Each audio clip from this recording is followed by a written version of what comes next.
세계를 움직이는 보이지 않는 손, 빌더버그 클럽이라는 이야기를 들어보신 적 있습니까? 이 빌더버그 클럽은 유럽의 왕실 관계자들, 또 미국의 대통령 혹은 정치하는 유력 정치인들이 소속되어 있는 그룹으로 1년에 한 120명에서 150명도 모여서 회의를 하는 클럽입니다. 이게 예전에는 이제 비밀리에 진행이 됐기 때문에 굉장히 큰 음모론이 이 안에 제기되기도 했습니다. 다니엘 에스툴리라는 기자가 이 빌더버그 클럽을 16년간 추적을 한 거예요. 그래서 어떤 책을 썼냐면 이 빌더버그 클럽이 세상을 움직이는 보이지 않는 손이다. 이렇게 책을 썼습니다. 이 나토 역시 빌더버그 클럽에 의해서 움직여지고 있고 여기에는 실제로 조지 부시 두 대통령 과거 대통령도 이 클럽 안에 있고 영국의 여왕도 이 안에 소속돼 있고 그래서 여기서 회의하는 일련의 회의가 세계 군사, 경제, 정치를 다 좌지우지한다라는 것이죠. 그러니까 이거 자체가 하나의 연합 정부로 세계 연합 정부라는 거예요. 그래서 여기서 결정되는 것이 결국 세계를 움직이는 힘이다. 그래서 보이지 않는 세계를 움직이지 않는 보이지 않는 손 하면서 빌더버그 클럽이 있다라고 얘기했습니다. 이런 음모론이 제기되자 이제 빌더버그 클럽이 2000년도부터는 자신들의 회의 내용을 이제 오픈하기로 했습니다. 그런 게 아니라는 것이죠. 또 이런 거 말고도 뭐 프리메이슨, 로마 클럽, 302원회 뭐 이런 것들이 있는데 사람들은 이런 것들도 세계를 움직이는 보이지 않는 손이다라고 말하는 사람들도 있습니다. 세계를 움직이는 보이지 않는 손이 있습니까? 성경에는 있다고 말을 합니다. 세계를 움직이는 보이지 않는 손. 오늘 본문을 보면 세계를 움직이는 보이지 않는 손이 있고 그 보이지 않는 손에 의해서 역사가 진행되고 있음을 우리에게 알려주고 있습니다. 우리가 그 손이 무엇인지 또 누구에게 역사하는지 함께 살펴보도록 하겠습니다. 바울이 이제 고린도에서 1년 6개월 정도 우리가 사역을 했다고 지난주에 말씀을 드렸습니다. 근데 이 1년 6개월 사역하는 중에 뜻하지 않은 고린도의 변화의 바람이 불기 시작합니다. 고린도라는 지역이 굉장히 상업지역이고 음란한 도시였기 때문에 이곳에서 사역하기는 쉽지 않았지만 바울은 여기서 1년 6개월, 지금까지 사역해온 어떤 도시보다 가장 오래 머물러서 사역을 합니다. 그런데 한 1년 가까이 지난 즈음에 갑자기 아가야 지역의 총독이 바뀝니다. 이 아가야 지방이 뭐냐? 아가야 지역이 우리나라도 팔도잖아요. 그죠? 팔도. 이렇게 표현하는데 로마 제국도 그런 식으로 큰 지역 단위로 나눌 수가 있어요. 우리가 마게도니아 지역이 있고 그 밑에 아가야 지역이 있고 또 그리스 지역 이렇게 나눠져요. 그거 말고도 뭐 다른 지역에 이제 지역으로 많이 나눠져 있습니다. 로마 우리식으로 하면 이 아가야 지역은 대한민국이라는 곳에 경기도라는 지역 단위로 나눠진 거고요. 그 고린도라는 지역은 그 아가야 지역의 가장 큰 도시라고 생각하면 됩니다. 그러니까 우리식으로 따지면 도지사가 바뀐 거예요, 갑자기. 영향을 받을까요, 안 받을까요? 당연히 받겠죠. 근데 누가 왔냐? 갈리오라는 사람이 이제 총독으로 오게 되는데요. 이 갈리오에 대해서 우리가 좀 알 필요가 있어요. 오늘 본문을 이해하기 위해서는. 갈리오의 원래 본명은 마리우스 길어요. 안네우스 노바투스입니다. 마리우스 안네우스 노바투스. 그의 아버지가 노바투스죠. 그리고 로마 원로의 의원이었습니다. 굉장히 훌륭한 명문가의 가문에서 그가 자랐음을 알 수 있습니다. 그의 형 세네카는 스토아 철학자로 유명했고 로마 황제 네로의 스승이기도 했습니다. 그러니까 우리가 그의 가문이 얼마나 대단한 가문인지를 짐작을 할 수가 있어요. 그런데 그가 이제 갈리오라는 이름을 왜 얻게 됐냐? 로마 제국에서 아주 위대한 수사학자가 있었는데 이 이름은 여러분이 몰라도 되지만 제가 한번 읽겠습니다. 루키우스 유니우스 갈리오라는 사람이 있어요. 이 사람의 양자로 들어갑니다. 그래서 갈리오의 이름을 갖게 된 거예요. 좋은 명문가였지만 실은 이 노바투스는 자신의 아들을 더 좋은 곳에서 교육시키기 위해서 갈리오의 양자로 죽은 것입니다. 그렇게 해서 갈리오라는 이름을 얻게 됐는데 그가 이 훌륭한 두 가정에서 자라났기 때문에 사람들에게 굉장히 칭찬을 많이 받은 사람이 되었어요. 그래서 어떤 평가가 있었냐면 청렴 결백하고 온화한 사람이다. 이렇게 평가를 했습니다. 사람들은. 많은 사람들에게 인격적으로 존중을 받는 인물이 갈리오였다는 것이죠. 그런데 이 갈리오가 총독으로 부임하자 고린도에 있던 유대인들이 갑자기 적극적으로 뭔가 움직이기 시작합니다. 12절을 보면 갈리오가 아가야 총독이 되었을 때 유대인이 일제히 일어나 바울을 대적하여 법정으로 데리고 가서 지금까지는 굉장히 잠잠하게 있었는데요. 바울이 고린도에서 지금 사역을 처음 한 게 아니라 거의 1년에 가까이 사역하고 있었는데 그때까지는 별 행동을 보이지 않다가 갈리오가 총독이 되자 바울을 데리고 법정에 세운 것입니다. 그러니까 바울을 고소한 것입니다. 고소한 내용이 뭐냐? 13절에 말하되 이 사람들이 율법을 어기면서 하나님을 경외하라고 사람들을 권한다 하거든. 이 문장을 좀 자세히 읽어보면 굉장히 이상한 말입니다. 말하되 이 사람이 바울이 율법을 어기면서 하나님을 경외하라고 사람들을 권한다. 하나님을 경외하라고 사람들을 권하는 거는 틀린 말입니까? 맞는 말입니까? 옳은 행동이죠. 근데 율법을 어기면서 하나님을 경외하라고 권한다.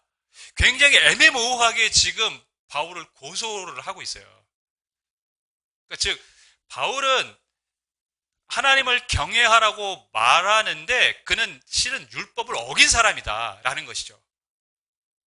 근데 율법에는 하나님을 경외하라고 기록되어 있는데 원래 무슨 의도로 이들이 이렇게 바울을 고소를 했냐면 자신들이 갖고 있는 그 유대교와 바울이 지금 복음을 전하는데 그 바울도 하나님을 경외하라고 말씀을 하잖아요. 그 여호와 하나님에 대해서 전하고 있는데 그가 전하는 복음과 우리의 유대교는 뭐라는 것이죠? 다른 것이다. 그는 율법을 어기면서 하나님을 경외하라고 하는 거고 우리는 율법을 지켜야 하는 사람들이다. 그러니까 그가 전하는 복음, 그가 여호와 하나님을 얘기하고 하나님을 경외하라고 하지만 율법을 어긴 사람이기 때문에 우리와 신앙이 다른 사람이다. 왜 이렇게 강조를 했을까요? 이런 부분을 두드러지게 부각을 시켰을까요? 유대교 신앙은 우리가 계속해서 말씀드리지만 로마 정부에서 인정된 종교입니다. 그러니까 바울은 지금 뭔가 로마 정부에서 인정받지 않은 종교를 전하고 있는 로마 법에 저촉된 불법을 행하는 일을 행하고 있다는 것이죠. 그래서 로마 재판장에 세운 겁니다. 로마 법을 어긴 사람이야. 처벌받아야 돼.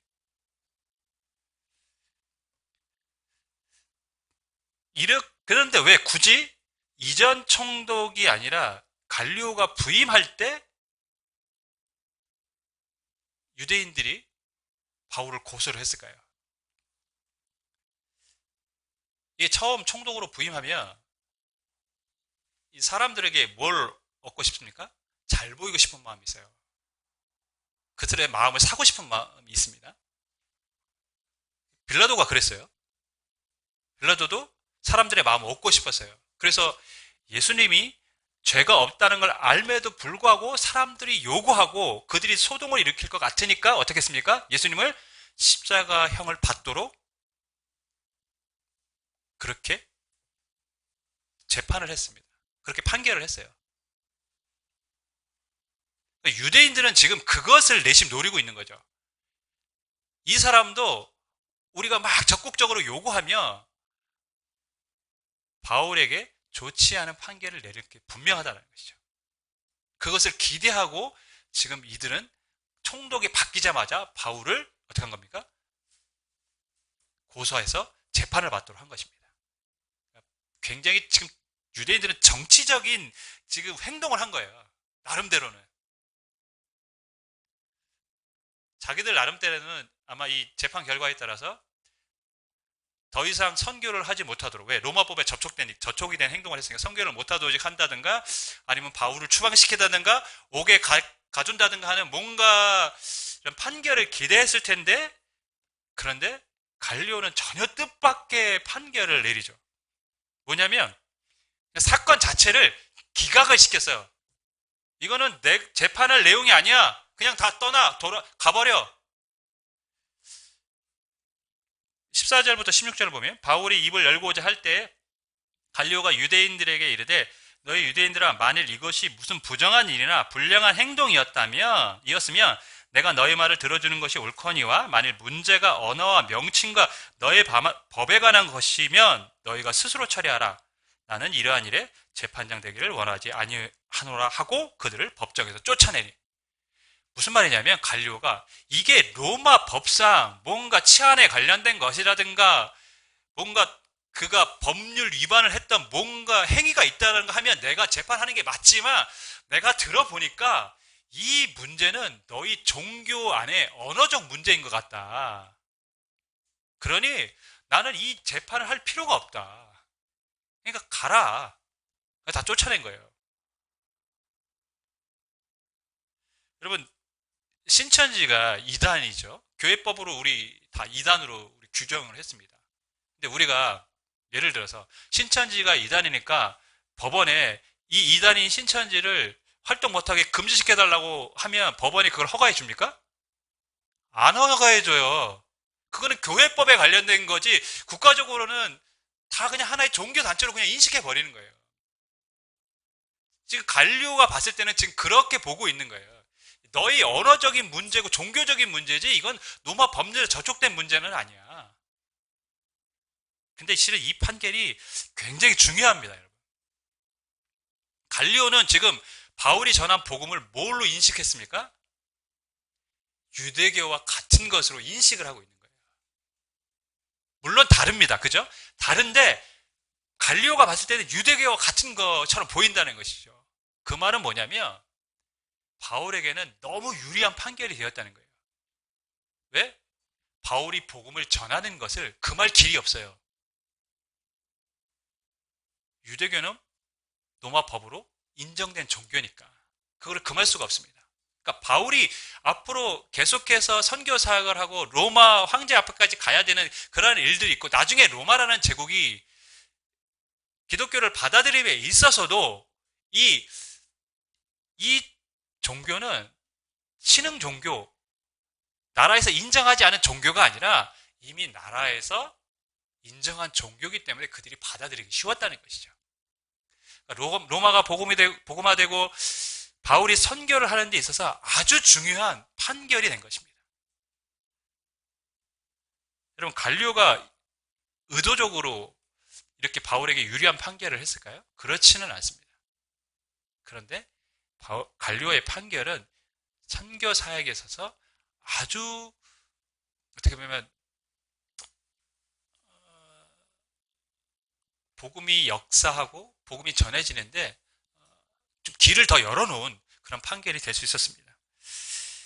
여러분, 근데 제가요 이런 생각을 해봤어요. 만일 갈리오가 빌라도와 같은 사람이었다면 어떻게 판결했을까요? 갈리오가 총독이 아니라 빌라도와 같은 사람이 아가야 지방의 총독으로 왔다면 아마 그들은 소기의 목적을 유대인들은 이루었을 것입니다. 유대인에게 유리한 판결을 내렸을 거예요. 그러면 선교 사역은 저는 그렇다고 해서 선교 사역이 끝난다고는 보지 않아요. 왜냐하면 하나님은 역사하시기 때문에. 그럼에도 불구하고 선교 사역가 지장을 받을 수 있다는 것은 뭐 명백한 사실이었겠죠. 갈리오가 아가야 지방 총독으로 온 것은 우리가 보기에는 뭐 우연 같아 보입니다.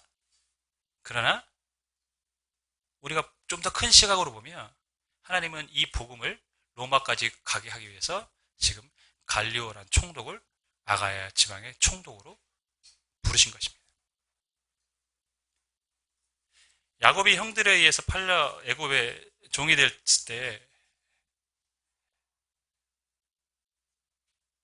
그곳에서는 하나님이 없는 것처럼 보입니다.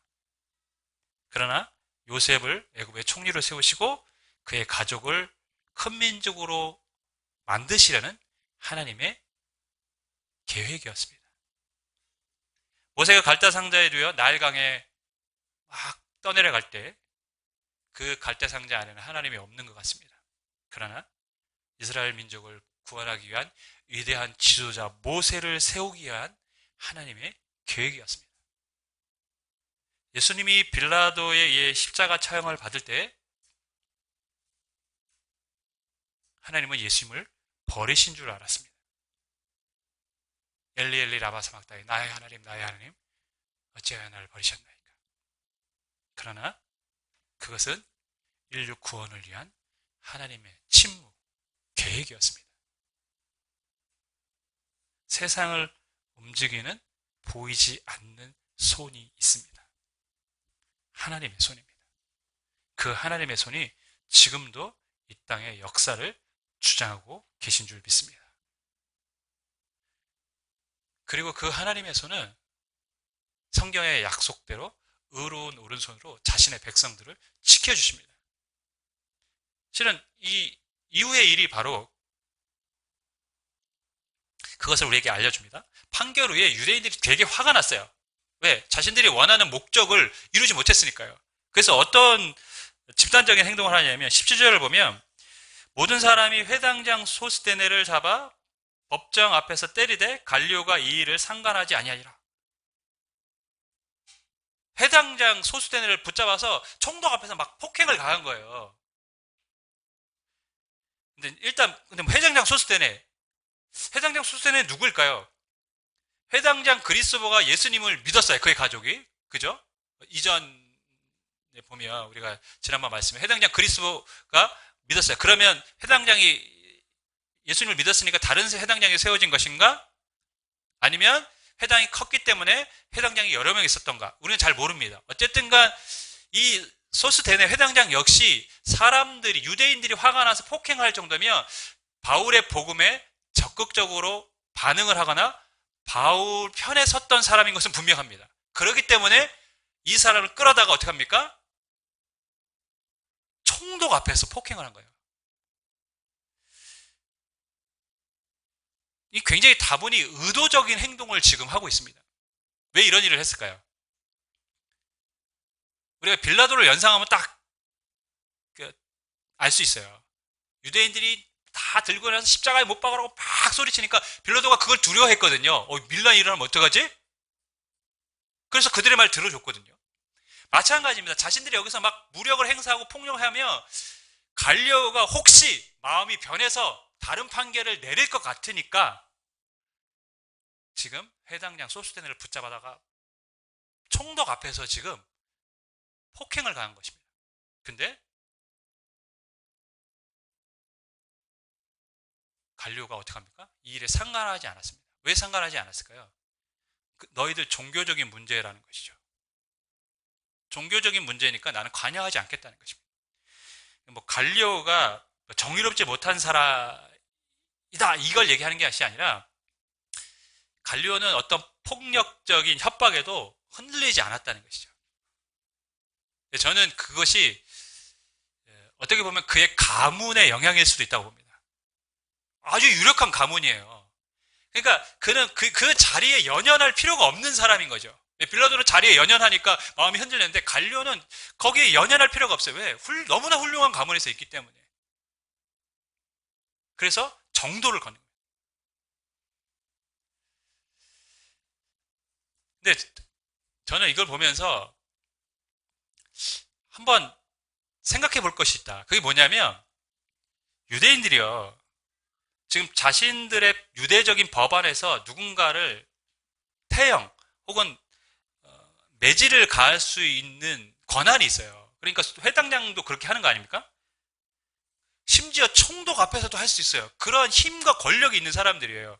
그런데 왜 바울이 고린도에 있는 기간 때는 왜 바울에게 아무런 위협을 가하지 않았을까요? 궁금하지 않습니까? 저는 되게 궁금했어요.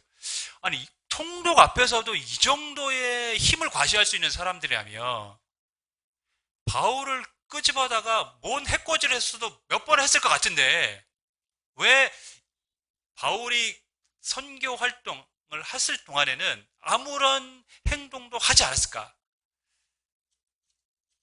이전에 있던 지역들처럼 폭력을 행사해서 바울을 쫓아낼 수도 분명히 있었을 텐데 말이죠.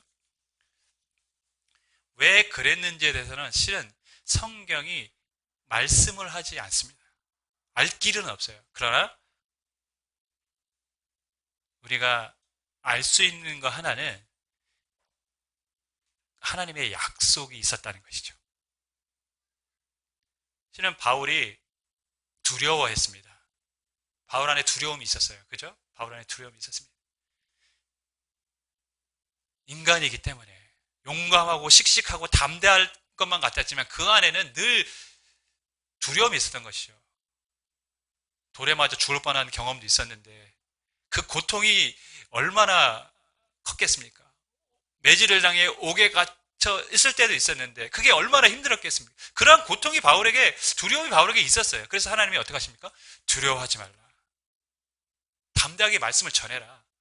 이 성에서 너를 해할 자가 없다. 이 성에서 너를 해할 자가 없다. 약속해 주셨어요. 왜 안 했는지는 모르겠어요. 유대인들이 어떤 마음으로, 어떤 신경으로, 아니면 좀 더 좋은 때를 기다리고 있었는지 모르겠어요. 그렇지만 확실한 것은 뭡니까? 하나님은 바울을 지켜주실 것을 약속하셨고 바울을 지켜주고 계셨다는 것입니다. 보이지 않는 하나님의 손이 바울을 늘 지켜주시고 바울과 함께 해주신 것입니다. 보이지 않는 하나님의 손, 그 손이 바울을 약속대로 보호하시며 바울이 선교 사역을 잘할 수 있도록 하나님이 함께 해주신 줄 믿습니다. 보이지 않는 하나님의 손이 있습니다. 그 손은 이 세상의 모든 역사를 주장하는 손입니다. 자기 백성을 보호하고 인도하시는 손입니다. 그 하나님의 손이 지금도 우리와 함께 계신 줄 믿습니다. 여러분, 복음을 전하기 어려운 고린도, 그곳에 머물며 말씀을 전하는 하나님의 말씀에 바울은 순종했고 그 하나님의 말씀에 순종한 바울에게 하나님은 보이지 않는 하나님의 손으로 바울을 지켜주고 계셨습니다. 실은 오늘 본문을 보면 하나님이 적극적으로 뭘 했다라는 언급은 하나도 없어요. 하지만 하나님은 약속을 지키고 계셨습니다. 코로나로 인해 참 어려운 신앙을 우리가 하고 있습니다. 하지만 하나님의 말씀에 순종하며 살아가는 성도들에게는 보이지 않는 하나님의 손이 늘 함께 하실 줄 믿습니다. 저와 여러분, 우리 교회가 말씀에 순종함으로 하나님의 뜻을 이뤄가는 삶을 살려는 그런 믿음의 모습이 있으므로 하나님의 손 안에서 보호받는 인생이 되기를 주님으로 간절히 축원하겠습니다.